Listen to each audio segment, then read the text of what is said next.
A huge cloud of dust blew through Lubbock, Texas in October after months of heat and drought. To some people, it brought back memories of the Dust Bowl in the 1930s.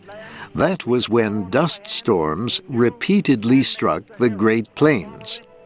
Texas state official Salvador Salinas says a return to Dust Bowl conditions is unlikely. We have come a long way from those days where we had these occurrences as a common occurrence.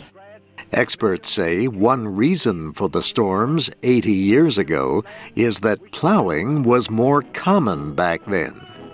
In areas where the soil was broken up, it often was blown or washed away.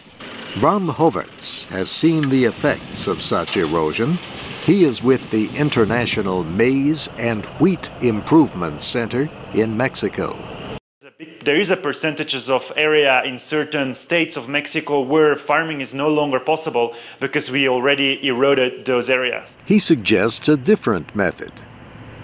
Throwing away the plow, no longer plowing, no movement of soil.